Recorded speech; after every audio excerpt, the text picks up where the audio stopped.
फूलपुर, जो आज से लगभग 3 साल पहले किसी फूल की तरह खिला रहता था, वो अब बिल्कुल मुरझा सा गया था। 3 सालों से सूखे की मार झेलता हुआ ये गांव अब अपनी अंतिम सांसें गिन रहा था। खेत खलिहान बंजर हो चुके थे। किसानों के घरों में अन्न का एक दाना तक न बचा था। लोग भूख और प्यास से बेहाल थे। वे तपते आकाश की ओर बड़ी ही उम्मीदों से ताकते रहते, ईश्वर से विनती करते, लेकिन कोई लाभ न होता। अक्सर फूलपुर के आसमान में जब काली घटाएं छा जाती तो लोग ढोल बजाकर गीत गाने लगते, किंतु कुछ ही देर में वो काली घटाएं उनकी आंखों से ओझल हो जाती। आज शाम से ही एक बार फिर से वैसी ही काली घटाएं फूलपुर के आसमान में छाने लगी थीं। ठंडी हवा के तेज थपेड़ों से बड़े बड़े पेड़ झूमने लगे थे। लोग ढोल बजाकर नाच गा रहे थे। धीरे धीरे रात भी बढ़ रही थी, लेकिन अब की बार फूलपुर के आसमान में ये काले बादल जैसे जम से गए थे। तेज हवाएं भी उन्हें अपने साथ बहा ले जाने में नाकाम हो रही थीं। फिर देखते ही देखते आसमान बिजलियों के कड़कने से गूंज उठा। लोग ढोलक की तान पर जैसे खुशी से पागल होकर झूमने लगे। वही गांव से बाहर कुछ दूरी पर एक मकान बना हुआ था। देखने में वो मकान किसी खूबसूरत हवेली से कम न था। उसी मकान के ठीक सामने एक बड़ा सा बरगद का पेड़ जमीन में अपनी मजबूत जड़ें जमाए बरसों से खड़ा था। उस वीरान जगह पर दूर दूर तक कोई आबादी न बसी थी। उसी मकान की ऊपरी मंजिल के कमरे में एक बला की खूबसूरत महिला खड़ी खिड़की से बाहर देख रही थी। जैसे ही बादलों के बीच बिजली कड़कती, वैसे ही उस खूबसूरत महिला का रुई जैसा सफेद चेहरा और बड़ी बड़ी नीली आंखें चमक उठती। ऐसा लग रहा था कि जैसे वो किसी का बेसब्री से इंतजार कर रही थी। तभी वो महिला मकान के बाहर बनी उस कच्ची पगडंडी की ओर देखते हुए बड़ी ही निराशा से बुदबुदाई। ऐसा लग रहा है जैसे आज कांता के चंगुल में कोई चिड़िया न फंसेगी। आखिर कोई इधर आए भी तो कैसे? ये मनहूस काली रात और ऊपर से ये तूफान सिर पर जो खड़ा है, ऐसे में भला कौन घर से बाहर निकलेगा? कांता, यही नाम था उस खूबसूरत महिला का। 30 बरस की उम्र में भी उसकी सुंदरता 20 बरस की लड़कियों को भी मात देती थी। ऐसे सुंदर नैन नक्श थे उसके कि जो भी देखता देखता ही रह जाता। उसके इसी हुस्न के जाल में फंसकर आज से लगभग 5 बरस पहले फूलपुर के पुराने सरपंच भीमा सिंह उसे एक कोठे से अपने साथ ले आए थे। फिर वे पति पत्नी की तरह फूलपुर में ही रहने लगे। किंतु जब गांव वालों को इसकी भनक लगी तो वे सब एकजुट होकर इसका विरोध करने लगे। भीमा सिंह ने गांव वालों के विरोध को देखते हुए अपना मकान गांव से दूर इस वीराने में बनवा लिया और यहीं पर रहने लगे। पर कुछ ही महीनों बाद भीमा सिंह की रहस्यमयी तरीके से मौत हो गई और तभी से कांता इस मकान में अकेले ही रहने लगी। फूलपुर गांव के कुछ लोगों का मानना है कि भीमा सिंह की हत्या कांता ने ही अपने पुराने प्रेमी से करवाई थी। लोग कहते थे कि उसका ये प्रेमी कोई साधारण व्यक्ति न था। वो शमशान में रहने वाला काली शक्तियों का मालिक एक अघोरी था। उसने बहुत सी रहस्यमयी काली विद्याएं सिद्ध की थीं, किंतु ये सच है या झूठ, आज तक इसका कोई पता न लगा सका। देखते ही देखते कुछ ही महीनों में भीमा सिंह की कमाई हुई पूरी जमा पूंजी खत्म हो गई और कांता को रोटियों के लाले पड़ने लगे तो उसने अपना पुराना वेश्यावृत्ति का धंधा फिर से शुरू कर दिया। कांता दिखने में खूबसूरत थी, इसलिए जल्द ही फूलपुर और आस पड़ोस के गांव वाले उसके ग्राहक बनने लगे। धीरे धीरे उसकी चर्चा दूर दराज के गांवों में भी फैलने लगी। जवान तो जवान, बूढ़े भी उसके लिए पागल होने लगे। तभी गांव में हो रहे हो हल्ला और नाच गानों की धीमी आवाजें हवा के झोंकों के साथ आकर कांता के कानों के पर्दों से टकराने लगी तो वो अपने गुलाबी होठों को दांतों के नीचे दबाकर बुदबुदाई, पगला गए हैं फूलपुर वाले, बादल की एक छींट देखी नहीं कि लगे नाचने गाने। 3 बरस हो गए इनको ये ढोंग रचाते हुए, पर जमीन को पानी की एक बूंद तक न नसीब हुई। खैर, मुझे क्या मतलब इन सब से, ये खुद ही थक हार कर अपनी झोपड़ियों में दुबक जाएंगे। उसके कानों में जैसे फूलपुर से आने वाली आवाजें चुभने लगी थीं। तभी उसकी नजर उसके मकान के सामने से गुजरने वाले उस कच्चे रास्ते पर गई तो उसकी आंखें चमक उठीं। उसने देखा कि एक शख्स लड़खड़ाते हुए उस कच्चे रास्ते से चलकर उसी के मकान की ओर बढ़ा चला आ रहा था। अंधियारे में उसका चेहरा साफ न दिख रहा था, लेकिन जब वो अनजान शख्स उसके मकान के काफी करीब आ गया तो वो उसे पहचान गई और मन ही मन बड़बड़ाई, अरे ये तो फूलपुर के मुखिया धर्मपाल का लड़का गोपाल है। अभी 2 दिन पहले ही तो आया था यहाँ। रात भर नशे में धुत पड़ा खर्राटे लगाकर सोता रहा और भोर होने से पहले ही यहां से खिसक गया। कुछ दिया भी नहीं। ऐसे ग्राहकों से भगवान बचाए। धर्मपाल फूलपुर के सबसे प्रतिष्ठित और मालदार व्यक्ति तो थे ही, और साथ ही साथ गांव के मुखिया भी थे, इसलिए गांव भर में उनकी धाक थी। गोपाल उनका इकलौता लड़का था। वो महज 20 बरस में ही हट्टा कट्टा गबरू जवान हो गया था। शराब के नशे में धुत गोपाल जब लड़खड़ाते हुए कांता के मकान के गेट के ठीक सामने पहुंच गया तो कांता ने वहीं खड़े खड़े आवाज लगाई, अरे रामू, गेट खोल दे जल्दी, हमारे खास मेहमान आए हैं बाहर। कांता सीढ़ियों से नीचे उतरते हुए बोल रही थी। तभी एक गठीले शरीर वाला नौजवान जो कमीज और लुंगी पहने हुए था तेजी से गेट की ओर बढ़ा। वो कांता का नौकर रामू था। रामू देखने में तो गबरू जवान लगता था, पर उसका भेजा पूरी तरह से खाली था। वो कांता का हुक्म किसी कठपुतली की तरह बजाता था। रामू ने जैसे ही गेट खोला वैसे ही कांता भी वहां पहुंच गई। वो नशे में धुत गोपाल को सहारा देते हुए अपने खास कमरे में ले गई, जहां पर वो अपने ग्राहकों से मिलती थी। उसके कमरे में पड़ा बेड फूलों से सजा हुआ था और उन फूलों की धीमी खुशबू पूरे कमरे में फैल रही थी। उसने गोपाल को बेड पर बिठाकर दरवाजे की कुंडी भीतर से लगा दी। जब वो गोपाल के करीब आकर खड़ी हुई तो गोपाल उसे एक तक ऊपर से नीचे तक ताकता ही रह गया। मोमबत्तियों की धीमी रोशनी में वो किसी स्वर्ग की अप्सरा से कम न लग रही थी। गुलाबी रंग के घाघरे चोली में जैसे वो कहर ढा रही थी। गोपाल जैसे ही बेकाबू होकर उसे अपनी बाहों में भरने के लिए उठा, वैसे ही कांता बड़ी नजाकत से उससे छिटक कर दूर खड़ी हो गई और गोपाल की ओर देखते हुए बोली, मेरा तोहफा लाए हो गोपाल बाबू, या फिर पिछली बार की तरह खाली हाथ ही चले आए? तब गोपाल ने नशे में झूमते हुए कांता की ओर देखकर कहा, अरे तुम्हारा तोहफा लाना मैं कैसे भूल सकता हूं भला। गोपाल का वादा भी कोई चीज है, पास तो आओ। कांता ने गोपाल की ओर पीठ करके खड़े होकर बनावटी नाराजगी दिखाते हुए कहा, नहीं आती पास, पहले दिखाओ तो। गोपाल बेड से उठा और ठीक कांता के पीछे जाकर उसके कान में फुसफुसाते हुए बोला, अपनी आंखें बंद करो पहले। जब कांता ने आंखें बंद कर ली तो उसने अपनी पैंट की जेब से एक चमचमाता हुआ हार निकाला और कांता के गले में पहना दिया। कांता ने जब आंखें खोली तो अपने गले में पड़ा कीमती हार देखकर मन ही मन खुशी से फूली न समाई। वो हार को अपने हाथों से टटोलते हुए बोली, बहुत कीमती लगता है। इस पर गोपाल ने कहा, माई का है, वो मरने से पहले मुझसे कह गई थी कि इसे मेरी बहू के गले में डाल देना। कांता गोपाल के सीने से लग गई और अपने बाएं हाथ की उंगलियों को गोपाल के सीने पर फिराती हुई बोली, तो आपने इसे मेरे गले में क्यों डाल दिया गोपाल बाबू? गोपाल ने अपने दोनों हाथों से कांता की पीठ पकड़कर उसे अपने सीने से सटाते हुए कहा, मैं तुझे अपनी माई की बहू बनाना चाहता हूं। इस पर कांता ने कहा, धत, पागल कहीं के, तुम्हारे बाबूजी नहीं मानेंगे। तभी गोपाल ने कांता को धीरे से बेड पर धक्का देते हुए कहा, मना लूंगा, वो अपनी इकलौती औलाद की बात क्यों टालेंगे? नहीं माने तो घर बार छोड़कर कहीं चला जाऊंगा। कांता का नौकर रामू मकान के बरामदे में पड़ी खाट पर खर्राटे लगाकर सो रहा था। वो आज पहली बार मकान का गेट खोलकर बंद करना भूल गया था। तभी मकान के सामने से गुजरने वाले उस कच्चे गलियारे पर गोपाल के पिताजी यानी फूलपुर के मुखिया धर्मपाल तेज कदमों से आते हुए दिखाई दिए। वो कांता के मकान के ठीक सामने आकर रुक गए। उनकी नजर जब खुले हुए गेट पर गई तो वो बुदबुदाए, इतनी रात को गेट खुला हुआ है, लगता है वो पगला रामू इसे बंद करना भूल गया है। चलो अच्छा ही हुआ, आज कांता को आवाज न लगानी पड़ेगी। धर्मपाल कांता के पुराने ग्राहक थे। जब से उनकी पत्नी कमला का स्वर्गवास हुआ था तभी से वो गांव वालों से छुप छुपाकर अक्सर कांता से मिलने आते रहते थे।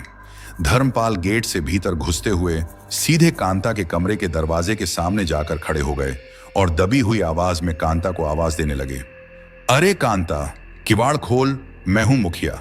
धर्मपाल की आवाज सुनते ही गोपाल और कांता छिटक कर एक दूसरे से अलग हो गए और कांता गोपाल की ओर देखते हुए फुसफुसाई, इतनी रात को कौन हो सकता है? मैंने तो इस पगले रामू से गेट खोलने को नहीं कहा, फिर इसने गेट क्यों खोल दिया? उसकी आवाज में डर और गुस्से का मेल था। तभी गोपाल ने अपने दिमाग पर जोर डालते हुए कहा, मुझे तो यह आवाज सुनी सुनी सी लग रही है। कांता ने गोपाल की ओर देखते हुए धीरे से कहा, आप रुकिए गोपाल बाबू, मैं देखती हूं। इस बीच धर्मपाल बाहर खड़ा लगातार कांता को आवाज देने के साथ साथ दरवाजे पर तेज थपकियां भी दे रहा था। तभी गोपाल ने चौंकते हुए कहा, यह तो बापू की आवाज लगती है, पर वो इतनी रात को यहां। इससे पहले गोपाल अपनी बात पूरी करता, कांता उसकी बात बीच में ही काटते हुए बोल पड़ी, आप जल्दी से उस अलमारी में छिप जाओ, मैं दरवाजा खोलकर देखती हूं।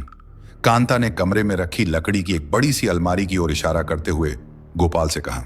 गोपाल जल्दी से अलमारी के भीतर छुपकर बैठ गया तो कांता ने दरवाजा खोला। सामने धर्मपाल को खड़ा देखकर वो थोड़ा हड़बड़ाई। अब क्या करूं मैं? इस बुढ़े का सुपुत्र भी भीतर ही बैठा है, इसे भी इसी वक्त आना था। आज तो तू इन बाप बेटों के बीच फंस गई कांता। इस रामू के बच्चे को तो मैं बाद में देखूंगी, मेरी इजाजत के बिना इसे भीतर आने ही क्यों दिया? कांता दरवाजा पकड़े खड़ी मन ही मन सोच ही रही थी कि तभी धर्मपाल की कड़क आवाज उसके कानों के पर्दों से टकराई। दरवाजे पर ही खड़ी रहेगी या भीतर आने को भी कहेगी? घंटे भर से बाहर खड़ा चिल्ला रहा हूं, मगर लगता है तू घोड़े बेचकर सो गई थी। धर्मपाल के शब्द कानों में जाते ही जैसे कांता ख्यालों की दुनिया से बाहर आई और उसने हड़बड़ाते हुए कहा, अरे नहीं मुखिया जी, ऐसी बात नहीं है, अभी अभी आंख लगी थी, इसीलिए।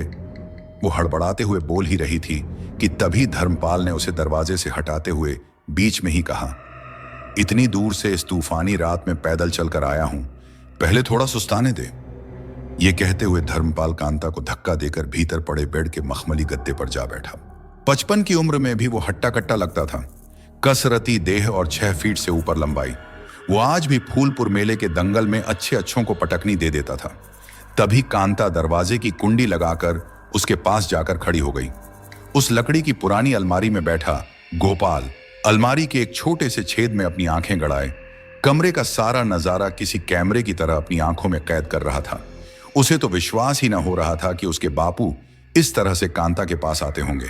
उसके मन में अपने बापू के प्रति जो सम्मान भाव था वो कुछ ही पलों में खत्म हो चुका था। इसके उलट अब उसके मन में धर्मपाल के प्रति नफरत की भावना भर गई थी। बचपन से जिसे वो अपना आदर्श मानता था वो इतना नीच काम करेगा, वो ये सपने में भी न सोच सकता था। तभी बेड पर बैठे धर्मपाल ने लपक कर कांता का हाथ पकड़ अपनी ओर खींच लिया। गोपाल जिसे अपनी जोरू बनाना चाहता था वो उसी की आंखों के सामने तार तार हो रही थी और वो बिल्कुल लाचार सा बैठा देख रहा था। बड़ी ही अजीब स्थिति थी। उसकी आंखें कभी गुस्से से लाल हो जाती तो कभी आंसू झरने लगते। करीब 1.25 घंटे बाद जब धर्मपाल वहां से जाने को हुआ तो उसने जाने से पहले कांता की हथेली में कुछ रुपये थमा दिए। जब वो वहां से चला गया तो कांता ने गोपाल को अलमारी से बाहर आने के लिए इशारा किया। गोपाल बुझे हुए मन से अलमारी के बाहर आया और धीमी चाल चलते हुए कमरे के दरवाजे से बाहर निकलने को हुआ। तभी बेड पर बैठी कांता ने अपने बाल ठीक करते हुए उसे आवाज दी, अरे गोपाल बाबू, रुकिए तो सही, नाराज हो गए क्या? शायद कांता ने गोपाल की नाराजगी को भांप लिया था। नाराज भी क्यों ना होता, उसके सपने उसकी आंखों के सामने ही चूर चूर जो हो गए थे। गोपाल कांता की बात अनसुना करते हुए कमरे से बाहर निकल गया। उसने कांता की ओर पलटकर एक बार भी न देखा, मानो उसका उससे कोई नाता ही न रह गया हो। कांता कमरे से बाहर गोपाल के पीछे भागी। गोपाल का नाराज हो जाना उसके लिए एक घाटे का सौदा जो ठहरा। इतना मालदार ग्राहक उसके हाथों से फिसल कर निकल जाए ये वो बिल्कुल न चाहती थी। वो बरामदे में पहुंचे गोपाल के पैरों में जा लिपटी और मगरमच्छ के आंसू बहाने लगी। गोपाल बाबू, हम वेश्याओं की जिंदगी ऐसी ही होती है, किसी किराए की चीज की तरह। किसी एक चौखट से बंध कर रहना हमारे नसीब में नहीं है। गोपाल का गुस्सा 7वें आसमान पर था। उसने कांता से छूटने के लिए उसे एक जोर का धक्का दिया। धक्का इतना तेज था कि कांता खुद को संभाल ना पाई और उसका सिर फर्श से जा टकराया। कांता को फर्श पर गिरा देख गोपाल का कोमल हृदय पसीज गया और वो उसे फर्श से उठाने के लिए नीचे झुकने को हुआ कि तभी अचानक पीछे से उसके सिर पर एक भारी लोहे के हथौड़े से जोरदार आघात हुआ और वो उसी पल औंधे मुंह फर्श पर गिरकर छटपटाने लगा। फिर देखते ही देखते कुछ ही पलों में वो बिल्कुल शांत हो गया। पगला रामू हाथ में हथौड़ा लिए लाल लाल आंखों से फर्श पर पड़े गोपाल को गुस्से से घूर रहा था। शायद कांता और गोपाल के बीच हुई नोक झोंक की आहट उसके कानों तक पहुंच गई होगी और जब वो वहां से उठकर आया होगा तो अपनी मालकिन कांता को लहूलुहान देखकर उसका माथा ठनक गया होगा। और फिर उसने ये कदम उठा लिया होगा। यह सब इतनी तेजी से हुआ कि कांता को कुछ समझने का मौका ही न मिला, और जब समझी तब तक बहुत देर हो चुकी थी। गोपाल ये दुनिया छोड़कर जा चुका था। कांता उसे हिला डुलाकर उठाने की कोशिश कर रही थी, लेकिन गोपाल तो अब हमेशा के लिए नींद में जा चुका था। कुछ देर कांता फर्श पर पड़े गोपाल के मृत शरीर को यूं ही घूरती रही, और रामू अपना खून से सना हथौड़ा फर्श पर एक तरफ पटक कर वहां से चला गया। कुछ देर बाद जब कांता ने खुद को संभाला तो उसे ये चिंता सताने लगी कि यदि गांव वालों को इस घटना की भनक लगी तो वे उसे जिंदा नहीं छोड़ेंगे। ये सोचकर वो बुरी तरह से घबरा गई और उसके मन में गोपाल की लाश ठिकाने लगाने का विचार आया। उसने रामू को आवाज लगाई, रामू, रामू। तभी आंगन में खाट पर आराम से बैठे बीड़ी पीते हुए रामू ने ऊंची आवाज में जवाब दिया, जी मालकिन, आ रहा हूं। और फिर वो वहां से उठकर सीधा कांता के सामने जाकर खड़ा हो गया। कांता ने उसे अपने सामने खड़ा देखकर बड़े ही प्यार से पुचकारते हुए कहा, चल जल्दी से गोपाल बाबू को अपने कंधे पर उठा और मेरे पीछे पीछे आ। इस पर रामू ने बड़ी मासूमियत से पूछा, मालकिन, क्या गोपाल बाबू मर गए हैं? कांता ने झुंझलाते हुए रामू की ओर देखकर कहा, नहीं, गोपाल बाबू सो रहे हैं। अब जल्दी से इन्हें अपने कंधे पर उठा और ज्यादा चपड़ चपड़ मत कर। तभी रामू ने दोबारा पूछा, फिर ये बोल क्यों नहीं रहे हैं मालकिन? तब कांता ने उसे बड़े ही प्यार से पुचकारते हुए कहा, ये हम दोनों से गुस्सा हो गए हैं क्योंकि तूने इनके सिर पर हथौड़ा जो मार दिया है। अब ज्यादा बातें मत कर और काम पर लग जा। मैं तुझे कल सुबह अच्छी सी खीर पूड़ी बनाकर खिलाऊंगी। खीर पूड़ी का नाम सुनते ही रामू की आंखें चमक उठी, क्योंकि उसे खीर पूड़ी काफी पसंद थी। उसने झट से फर्श पर पड़ी गोपाल की लाश को अपने कंधों पर उठाते हुए बोला, खीर पूड़ी, वाह, कल तो मजा आ जाएगा। मैं तो पेट भरकर खाऊंगा। कांता ने लपक कर आंगन में रखे फावड़े को उठा लिया और रामू के आगे आगे चलने लगी। रामू ठीक उसके पीछे चल रहा था। बाहर घुप अंधेरा छाया हुआ था। वे दोनों एक कच्चे रास्ते पर चलते हुए अपने घर से काफी दूर निकल आए थे। फूलपुर से ढोल नगाड़ों के बजने की आवाजें आना भी बंद हो गई थीं। एक बार फिर से बारिश ने उनसे अपना मुंह मोड़ लिया था। आसमान बिल्कुल साफ हो गया था और तेज हवाएं भी अब धीमी पड़ गई थीं। रामू गोपाल की लाश को अपने कंधों पर उठाए हांफते हुए कांता के पीछे पीछे चला जा रहा था। उसे कल सुबह बनने वाली स्वादिष्ट खीर पूड़ी के सुहाने सपने आ रहे थे। कुछ दूर उस रास्ते पर चलते चलते कांता अचानक रुक गई और उसके पीछे चलता रामू भी। फिर कांता उस कच्चे रास्ते से लगी एक संकरी पगडंडी पर मुड़ गई। रामू भी उसके पीछे पीछे हो लिया। कुछ देर वैसे ही चलते चलते वे एक बड़े से आम के बागीचे के पास पहुंचकर रुक गए। कांता आंखें फाड़ फाड़ कर बागीचे के चारों ओर बड़े ही ध्यान से देखने लगी। जब उसे पूरा यकीन हो गया कि वहां पर कोई इंसान नहीं है, तो उसने रामू को अपने पीछे आने का इशारा किया और बागीचे के भीतर चल पड़ी। कुछ ही देर में वे दोनों बागीचे के बीचों बीच खड़े थे।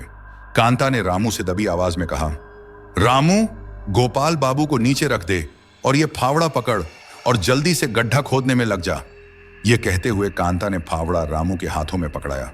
रामू किसी बैल की तरह गड्ढा खोदने में जुट गया। कांता बार बार बाग के चारों ओर अपनी नजरें दौड़ा रही थी। उसे डर था कि कहीं कोई गांव वाला इधर ना आ जाए और उसकी सारी पोल पट्टी खुल जाए। वैसे गांव से बाहर इतनी दूर इस बागीचे में किसी के आने की संभावना बिल्कुल न के ही बराबर थी। फावड़ा चलने की आवाज पूरे बागीचे में गूंज रही थी कि तभी वहां से कुछ दूरी पर सूखे पत्तों के चरमराने की आवाज सुनाई दी। कांता बिल्कुल चौकन्ना हो गई। उसने रामू को गड्ढा खोदने से रोक दिया और उसे साथ लेकर एक बड़े से पेड़ की आड़ में छुपकर बैठ गई। रामू ने कांता से फुसफुसाते हुए पूछा, क्या हुआ मालकिन, हम यहां छुपकर क्यों बैठे हैं? कांता ने अपने मुंह पर उंगली रखते हुए रामू को धीरे से चुप रहने के लिए कहा, चुप, बिल्कुल चुप हो जा, मुंह से आवाज मत निकालना। धीरे धीरे सूखे पत्तों के चरमराने की आवाज तेज होती जा रही थी। ऐसा मालूम हो रहा था कि जैसे कोई उनकी ही ओर बढ़ा चला आ रहा हो। कांता अंधेरे में आंखें फाड़ फाड़ कर उस आवाज की दिशा में देख रही थी, लेकिन घने अंधियारे की वजह से उसे कुछ भी दिखाई नहीं दे रहा था। डर से उसकी धड़कनें बढ़ने लगी थी। कुछ देर बाद एक मोटा ताजा सियार उस बड़े से पेड़ के सामने आकर खड़ा हो गया, जिस पेड़ की ओट में वे दोनों छुपकर बैठे हुए थे। अंधेरे में चुपचाप खड़ा वो अपनी चमकती आंखों से उन दोनों की ओर ही घूर रहा था। सूखे पत्तों के चरमराने की आवाज अब बिल्कुल शांत हो गई थी। कांता को यह समझने में बिल्कुल भी देर न लगी कि वो आवाज उस सियार के पैरों की ही थी। वो सियार को अपने सामने खड़ा देख गुस्से से आग बबूला हो गई। उसने रामू के हाथ से फावड़ा लेकर अपनी पूरी ताकत से उस सियार पर दे मारा, जिससे वो सियार वहीं जमीन पर गिरकर तड़पने लगा, क्योंकि फावड़ा सीधा उसके पेट में जाकर घुस गया था। कुछ देर बाद जब सियार का छटपटाना बिल्कुल बंद हो गया तो कांता ने रामू से सियार के पेट में घुसा वो फावड़ा निकाल कर लाने के लिए कहा। काफी मशक्कत के बाद रामू वो खून से सना फावड़ा उस सियार के पेट से निकाल पाया। कुछ ही पलों में वे दोनों उस जगह पर पहुंच गए जहां पर रामू ने गड्ढा खोदना शुरू किया था। कांता के इशारे पर रामू बड़ी ही तेजी के साथ गड्ढा खोदने में फिर से जुट गया। उसका पूरा शरीर पसीने से भीग चुका था। कांता बार बार वहां चारों तरफ अपनी नजरें दौड़ा रही थी। भोर होने में अब ज्यादा समय न बचा था, इसलिए वो जल्दी काम खत्म करके वहां से निकलना चाहती थी। जैसे जैसे समय बीत रहा था उसके साथ ही उसकी बेचैनी भी बढ़ती जा रही थी। तभी अचानक उन दोनों को बागीचे के बाहर से एक तेज आवाज सुनाई दी।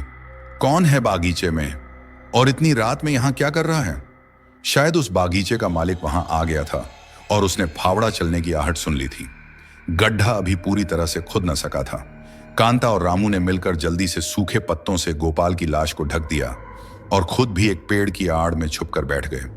वे दोनों चुपचाप बैठे उस ओर ताक रहे थे जिस ओर से वो आवाज उनकी ओर बढ़ती चली आ रही थी। डर से कांता का गला सूखने लगा था। कौन है बागीचे में? कोई बोलता क्यों नहीं? कौन है? कौन है वहां? कोई गुस्से में चिल्लाते हुए उन्हीं की ओर बढ़ा चला आ रहा था। उसके हाथ में एक बड़ी सी टॉर्च थी जिससे वो बार बार बागीचे में इधर उधर घुमाकर देख रहा था। कांता और रामू सांसें थामे हुए चुपचाप उस बड़े से पेड़ के पीछे बैठे सब कुछ देख रहे थे। धीरे धीरे चलता हुआ वो शख्स उस जगह पर पहुंच गया जहां पर रामू खुदाई कर रहा था। वो टॉर्च जलाकर बड़े ही ध्यान से उस गड्ढे को देखने लगा। इतनी रात में अपने बागीचे में उस ताजे खुदे गड्ढे को देखकर उसका माथा ठनक गया, इसलिए वो टॉर्च जलाकर वहां आसपास देखने लगा।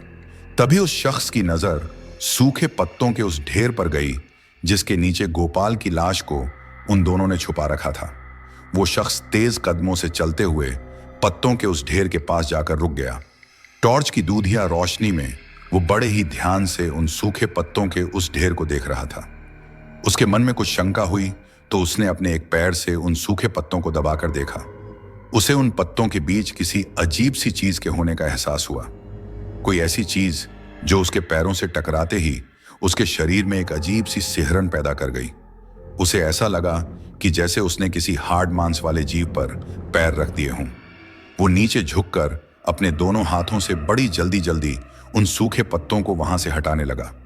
जैसे जैसे वो शख्स उस पत्तों के ढेर से पत्तों को वहां से हटा रहा था, वैसे वैसे पेड़ की आड़ में छुपकर बैठी कांता की धड़कनें भी बढ़ती जा रही थीं। किसी भी पल उसके कर्म कांडों का भंडाफोड़ होने ही वाला था और वो चुपचाप बैठी किसी तमाशबीन की तरह तमाशा देख रही थी।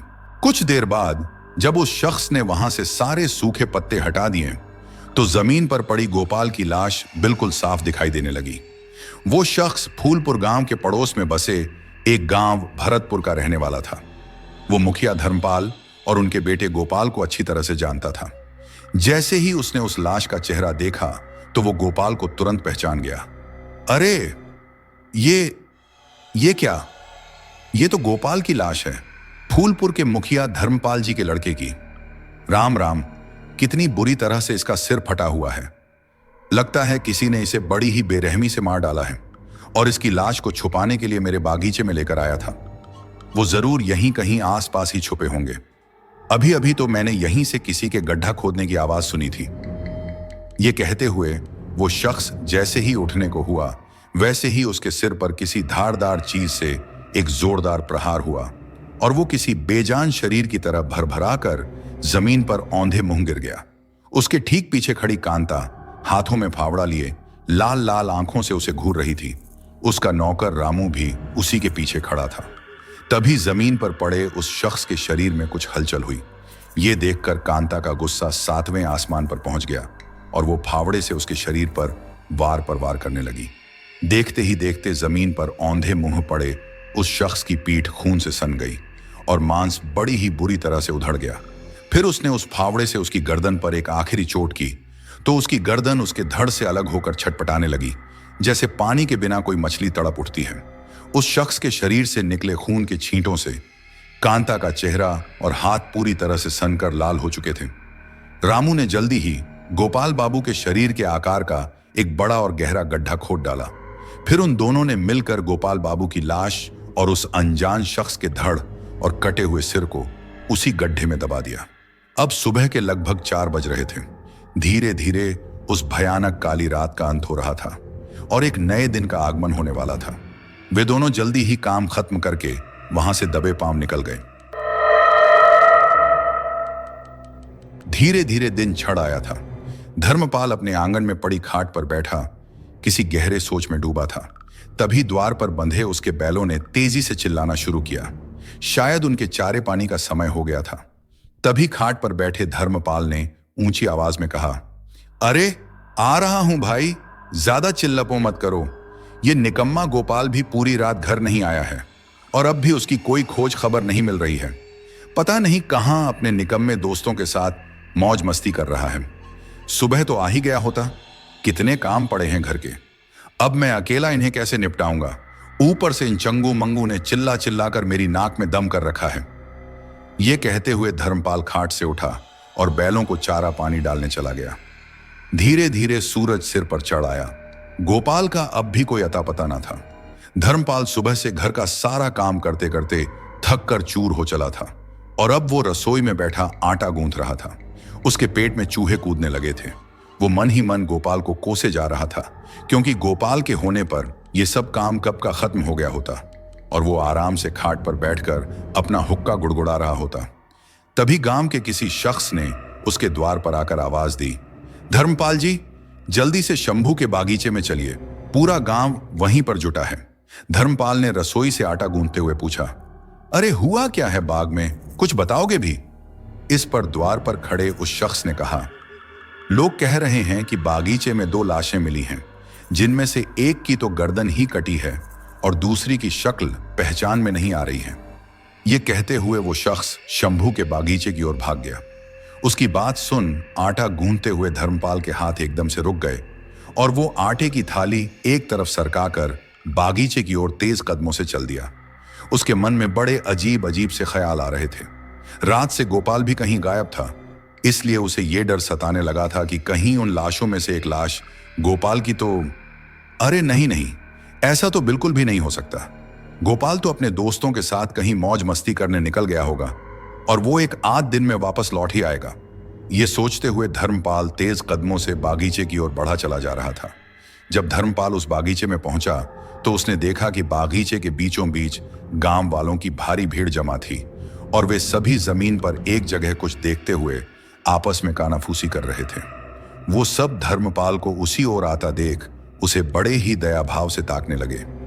ये देखकर धर्मपाल का दिल बैठने लगा और वो भीड़ को चीरता हुआ उस जगह पर पहुंच गया जहां पर वो दोनों लाशें पड़ी थीं। कुछ ही पलों में भीड़ के बीच से धर्मपाल की दहाड़े मारकर रोने की आवाजें आने लगी। उसने जमीन पर पड़ी गोपाल की लाश को देखते ही पहचान लिया था।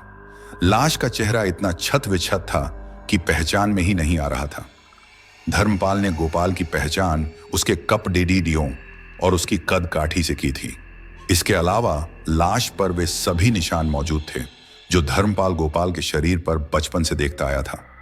तभी गांव के एक शख्स ने उसे बताया कि जब वो रोज की तरह इस बागीचे में शौच के लिए आया तो उसने देखा कि 4-5 शिकारी कुत्ते एक गड्ढे को अपने पंजों से खोदकर उसमें से कुछ नोच नोच कर खा रहे थे और जब वो वहां पहुंचा तो वे शिकारी कुत्ते उन लाशों को छोड़कर वहां से भाग गए। जल्दी ही आस पड़ोस के गांव के लोग भी वहां पर जुटने लगे। तभी भरतपुर गांव से आए हुए कुछ लोगों ने उस सरकटी लाश की पहचान उस बाग के मालिक शंभू के रूप में कर ली। पूरे दिन फूलपुर में भयानक सन्नाटा छाया रहा। सभी की आंखें इस घटना से नम थीं।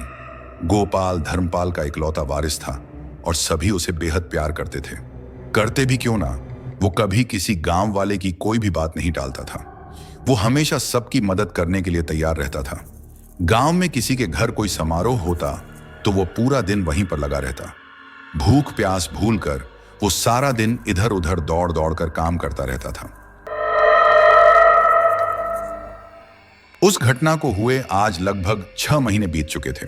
धीरे धीरे धर्मपाल के मन से गोपाल की यादें धुंधली होती जा रही थीं और उसकी जिंदगी पुराने ठर्रे पर लौट रही थी। जहां उसने पिछले 5 महीनों से कांता की सूरत तक न देखी थी, वहीं इस महीने वो उसके पास पूरे 5 बार जा चुका था। उसके घर पर बैठकों का दौर भी शुरू हो गया था और बैठक में हुक्का भी गुड़गुड़ाया जाने लगा था। एक रोज शाम को धर्मपाल के घर में एक ऐसी ही बैठक चल रही थी। उसके साथ खाट पर 2 मुस्टंडे श्यामू और नारायण बैठे उससे बातें कर रहे थे। वे दोनों युवक धर्मपाल के बेहद खास थे। गांव के लोग उन्हें धर्मपाल का दाहिना हाथ कहा करते थे। वे तीनों काफी देर से आपस में बातें कर रहे थे कि तभी नारायण ने मुखिया को एक ऐसी बात बताई कि मुखिया का माथा ठनक गया। मुखिया जी, आपको एक बहुत जरूरी बात बतानी थी, नारायण ने धर्मपाल की ओर देखते हुए कहा। धर्मपाल ने बड़े ही उतावलेपन से नारायण की ओर देखते हुए कहा, बोल नारायण बेटा, क्या कहना चाहता है तू? जल्दी बोल। नारायण ने कुछ हिचकते हुए कहा, बात यह है मुखिया जी कि मैं आपसे आपके बेटे गोपाल के बारे में कुछ बात करना चाहता हूं, अगर आप नाराज ना हो तो। धर्मपाल के सब्र का बांध टूट रहा था। जल्दी बोल, ज्यादा पहेलियां मत बुझा, और मैं भला तुझसे नाराज क्यों होने लगा? नारायण बोला, वो बात ही ऐसी है मुखिया जी कि आपको बहुत बुरा लगेगा।